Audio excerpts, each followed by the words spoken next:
Davlatimiz rahbarining O'zbekistonda boksni yanada rivojlantirish chora-tadbirlari to'g'risidagi qarori asosida bugun Farg'ona viloyatida ham samarali ishlar tashkil etildi. Viloyat markazlaridan tortib eng chekka hududlargacha zamon talablari darajasidagi sport inshootlarining qad rostlayotgani, mashg'ulotlarga malakali murabbiylarning jalb etilayotgani yutuqlar salmog'ining ortishiga xizmat qilmoqda. Mavzuni Uchko'prik tumanidagi sport maktabi misolida davom ettirsak, hozirda Ro'zali Bakirov boshchiligidagi murabbiylar qo'l ostida shug'ullanayotgan sportchilar mahoratlarini oshirib, bir qator musobaqalarda yaxshi ko'rsatishlarga ega bo'lishmoqda.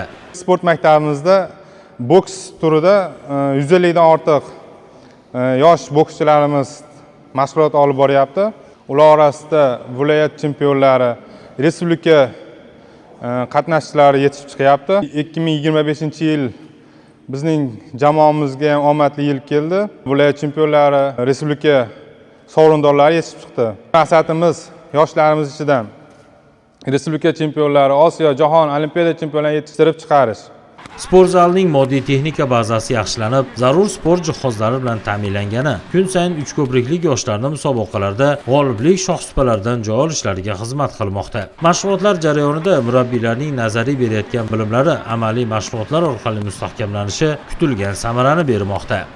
9 yildan beri sportda boks turi bilan shug'ullanaman. Trenerim Abrorjon Mamadaliyev, Bakirov, Ro'zali domlalar meni tarbiya qiladi. 2025-yil mening uchun omadli yil bo'ldi. Farg'onada viloyat chempioni bo'ldim.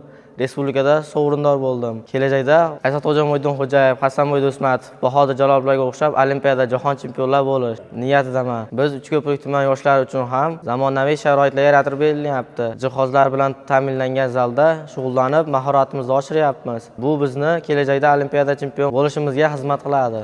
Ishonamizki, Uchko'prik tumani sport maktabi tarbiyalanuvchilari 2026-yilda ham nufuzli musobaqalarda munosib qatnashib, g'oliblik shohsupalardan joy olishadi. Behzod Jo'raboyev, Azamat Hamraliyev, Yangiliklar informatsion dasturi uchun maxsus tayyorlandi.